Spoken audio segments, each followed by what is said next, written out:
The rain had stopped just before dawn, leaving the mountain path slick and quiet. Old Manly walked slowly toward his small home at the foot of the mountain, moving through the gray light as if in a dream. He carried a sack over one shoulder, its contents clinking softly. By mid-morning, he reached the bend where the path narrowed between two steep hillsides, and there he saw Chen sitting by the side, her arms wrapped around herself against the cold wind that still blew off the mountains. She was younger than him but not young anymore. She had given up farming when her back began to ache too much for long days in the field. Old Manly stopped before her. "What's wrong?" he asked, though it seemed clear enough. Chen looked at him with weary eyes and a half-smile that didn't quite reach them. "I was just thinking about my son," she said. "He left after the harvest, looking for work in town." Old Manly nodded. He understood. Some young men never came back once they tasted what could be outside their village. Chen went on, her voice soft but steady. "Sometimes I think I should have done something different when he was little, taught him more about being here rather than there." She pointed at the mountain behind them with a slight motion of her chin. Old Manly listened to her and remembered his own boyhood, how his father had shown him everything on these hills, which trees bore fruit, or water ran clear beneath rocks. But Old Manly never said this out loud. He simply knelt beside Chen and unslung the sack from his shoulder, setting it between them. Inside were several small brass bells and a few lengths of string. "I was making a lantern," he explained briefly, pulling one bell free and holding it up to catch what little sunlight there was. The metal shone softly in the fading light. "But I can't use all these now. Perhaps they will help you." Chen's face showed surprise at first, then gratitude as she took the small offerings from him. "Will he hear them when they ring?" she asked quietly, holding a bell up to her ear and giving it a gentle tap with a finger. Old Manly nodded slowly. "They are light enough for the wind," he said simply. "Maybe one day you will find out." She smiled at him then, a true smile that made her whole face light up, and put the bells away in his sack. They sat there together on the narrow path until the sky turned blue overhead. After a while Chen stood and looked back at Old Manly. "Thank you," she said clearly before turning to walk down the hill toward her home. Old Manly watched her go for a moment, then took up his empty sack again and continued on his way, picking up one of the bells that had slipped from its place and held it in his hand as he walked. The sound was small but sweet. You're listening to the Empty Teahouse. The bell's soft chime lingered in the air as he turned a corner, fading with each step. Rain settled into the mountain skin. Emiko stepped carefully down the slick path. The rain had settled into the mountain skin. The path leading down from the peak was slick with water, but Emiko stepped carefully. She carried a basket filled with mushrooms she'd picked from the forest floor, wild and small, their caps like open umbrellas in the drizzle. A mile or so into her descent, Emiko came across Jean sitting on a rock by the side of the path. His wooden cane was propped next to him, but Jean didn't seem to be using it. Instead, he leaned against the rock as if it were an old friend. "Have you been waiting long?" she asked softly. Jean shook his head and waved a hand in dismissal. "I have no place I need to be," he said, not turning to look at her fully, but allowing her into his small world nonetheless. She settled beside him on the damp stone. He didn't ask what was in the basket, and she didn't offer an explanation for her day's work. They sat in silence, listening to the water dripping from the leaves above them. "Is there something you need help with?" Emiko finally asked, breaking the quiet only because it seemed right to speak now. Jean sighed, a sound that held more than disappointment or frustration. "I was looking for mushrooms too," he said quietly, "but my eyes are old and clouded." She reached into her basket without hesitation, offering him some of what she'd gathered. He took them with hands that trembled slightly, but accepted the gift with gratitude. "You can boil these up. I think they'll help clear your sinuses," she explained, watching as he held a single mushroom to his nose, breathing in deeply. "They're fresh." Jean nodded, still looking at the earth below him rather than meeting her gaze. "You have been kind," he murmured. She didn't know what else to say or do, so they sat again in comfortable quiet. The rain had lightened now, leaving only a soft mist that barely wet their clothes. Eventually, Emiko stood up and dusted off the back of her skirt. She was ready to continue home, but she hesitated before walking away. "Will you come to my market stall tomorrow?" she asked, looking down at Jean, who had begun arranging the mushrooms in his lap into a little line. "Maybe we can share some tea." He smiled then, a small and wistful gesture that showed a kind of peace beneath the surface. "I would like that," he said. With those words left hanging between them, Emiko turned to go down the path. Jean watched her for a moment before picking up his cane and slowly standing. She glanced back once over her shoulder as she moved away, seeing him adjust the mushrooms in his hand as if they were more than just food, symbols of connection. As she walked home through the afternoon's quiet drizzle, Emiko could feel a warmth left behind by Jean that lingered on her skin and in her heart. She hummed a soft tune under her breath, finding comfort not only in the mushrooms, but also in the unexpected companionship found along a wet mountain path. The path behind her turned silver as the last drops of rain vanished into the earth. The salt flat at low tide glistened in late afternoon light, reflecting pink and orange sky. The salt flat at low tide glistened in the late afternoon light. The vast expanse was dotted with tiny pools of water reflecting the pink and orange sky. Along one edge stood a small wooden hut, barely visible against the horizon but for its smoke curling from the chimney. In this quiet place lived a widow named Hannah. She tended her vegetable garden in front of the hut each morning until the sun grew too hot, then retired to read or stitch by the window pane. Today, as she worked the soil with a hoe, her mind wandered back to her days before marriage when she had been an apprentice weaver. A soft knock at the door interrupted her thoughts. Hannah set down her tool and went inside. On the porch stood a young woman carrying a basket that seemed too large for her frame. Her face was streaked with tears. "Can I help?" asked Hannah, gently placing a hand on the girl's shoulder. The visitor looked up, meeting Hannah's eyes. She nodded silently and handed over a small bundle wrapped in cloth. "My mother's sewing tools," she whispered. "She needs them more than me." Hannah unwrapped the tools, finding needles, scissors, spools of thread, and an old wooden frame for weaving. They were worn but well cared for. "Your mother will be pleased," Hannah said warmly. The girl sniffled and nodded again. "I have to go back now." She lifted her chin defiantly, trying to wipe away the last of her tears. Hannah handed back the bundle. "Here then," she said, slipping a small bag filled with food into the basket. "Take this for your journey home." The young woman's eyes widened in surprise before she smiled faintly. She placed the sewing kit carefully inside and accepted the provisions, giving Hannah an awkward little bow. "Thank you." Her voice held a note of relief now. Hannah watched as the girl set off across the salt flat, carrying her heavy burden with surprising ease. A sense of quiet contentment filled her. The sun dipped below the horizon, casting long shadows over everything.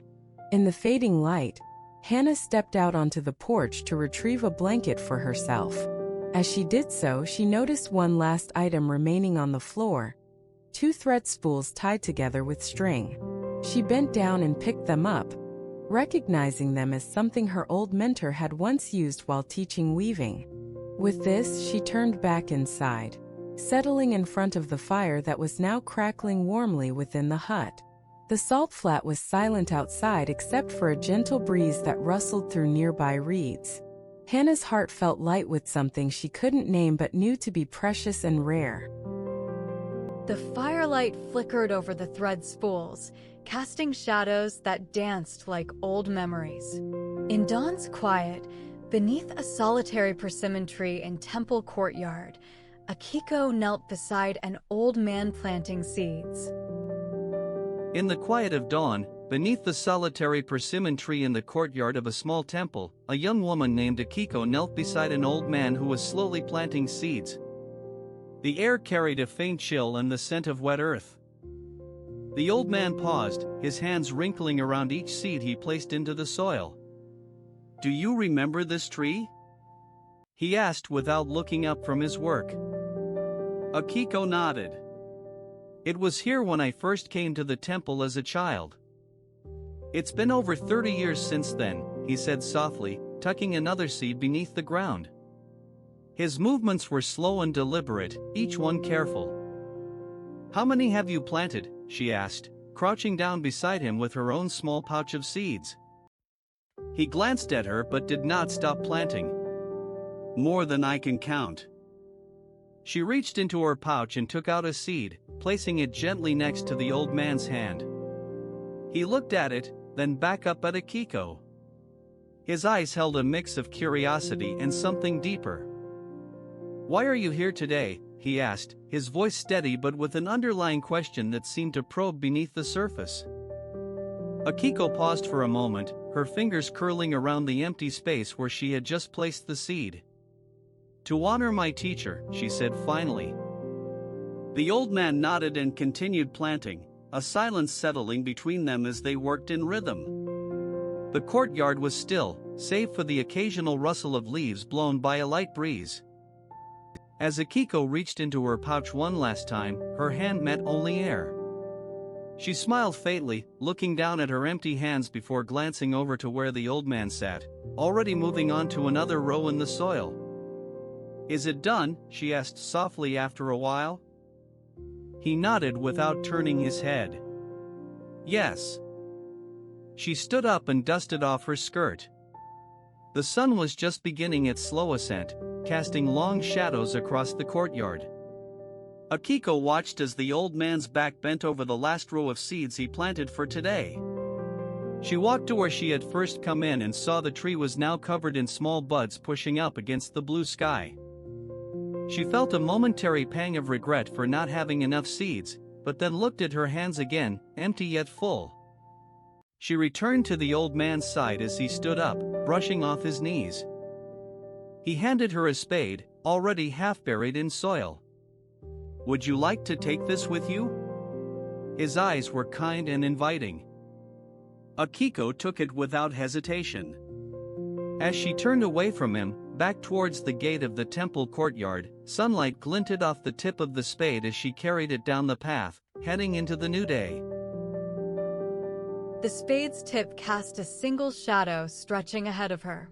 In late autumn, as leaves crunched underfoot in hues of orange and brown, Hiroshi walked through the orchard. In late autumn, as the leaves crunched underfoot in hues of orange and brown, there was an old man walking through a quiet orchard. His name was Hiroshi, and he had returned to his childhood home after years away. The trees were heavy with apples, but the fruit hung untouched on boughs bowed to earth. Beside him walked Shizuko, a neighbor from across the village who'd known Hiroshi since they were children. They hadn't seen each other in years. Shizuko had always stayed while Hiroshi traveled far and wide, leaving before he was old enough to understand why his father kept muttering about debts owed. Today, however, there was no talk of past regrets or the reasons for Hiroshi's departure. Instead, they walked among the trees that shaded their youthful games, now silent under a late-season sky. Shizuko pointed out where a rowan tree once stood by the old pond. "They cut it down," she said simply, her eyes softening as if recalling its shade on hot summer days. She paused and picked up an apple fallen from a nearby branch. Passing it to Hiroshi, she smiled gently. "You remember this taste?" Hiroshi took the apple with both hands, careful not to bruise its skin. He nodded slowly, looking at Shizuko with something akin to reverence in his gaze. The fruit was crisp and sweet on his tongue, a reminder of home but also what he'd missed during his travels. They didn't linger long among the trees. As twilight approached, they found themselves back at Hiroshi's old family house where he hadn't set foot for decades. It was now Shizuko's father's property, maintained by her brother who kept bees in a wooden hive out behind the barn. In the gathering dusk, they joined her family for supper, Hiroshi sitting with them as an honored guest. The meal was simple: rice, fish preserved from summer's bounty, and everyone ate together, talking easily about crops and children, as if Hiroshi had never left. Afterwards, while others prepared beds or settled into chores for the evening, Hiroshi and Shizuko went to check on the hives. The bees worked industriously even in fading light, collecting what little nectar remained. Nearby, the old hive was opened slightly so the queen could mate and begin her winter's rest. Hiroshi studied the wax cells filled with honey, their intricate construction astonishing him. "I've seen many wonders," he murmured to Shizuko, "but these are among the finest." She nodded thoughtfully before speaking. "You say that like you're back from a war." Her tone was soft and without reproach. He looked at her then, seeing in her eyes all those years left behind. And there was understanding there too. A deep kind that wasn't based on words but shared experiences over decades of separate lives lived side by side. Silent now, they walked back to the house where a lantern glowed inside against the encroaching night. At its light, Hiroshi remembered why he'd come home tonight: to see old friends and perhaps to lay something down. He wondered if anyone else noticed how he held himself differently as Shizuko led him through familiar paths toward the main door. Inside, while supper dishes were being cleared away by younger hands, Hiroshi whispered a quiet thanks to Shizuko before slipping out into cool night air that smelled of earth and smoke from kitchen fires. He found his old bedroom where nothing had changed much since he left. A small space filled with memories of growing up and the day he decided to leave them behind. Now as then, it felt both oppressive and strangely comfortable being here again. But now there was also a sense of peace that came unbidden. As he turned out the single oil lamp in his room, Hiroshi reached for a worn photograph on the dresser. Himself younger than Shizuko had ever seen him, standing beside their childhood friends who were all too grown up and far away. Laying it face down under his pillow, Hiroshi drifted off to sleep with no more thoughts of leaving or returning. Just rest in this moment where past and future seemed quieted by the present. When morning came, Shizuko brought him tea and found him already awake, staring out a window at dawn breaking across the orchard. She offered him another apple from her garden store, crisp, ripe, ready to eat, and they sat together in silence for some time until she spoke softly. "It's good to have you back." He turned then, meeting her gaze fully before nodding once. A small breeze stirred through open shutters, bringing scent of rain on leaves that had yet to fall. Hiroshi reached out slowly and placed his hand over hers where it rested on the table between them. Shizuko smiled warmly but said nothing further. And so their day continued, filled with ordinary moments made precious by shared history and understanding. Morning light filtered through leaves, casting dancing patterns on old wooden floor. From dawn to dusk, paths led onward quietly. The empty tea house rests. Until tomorrow.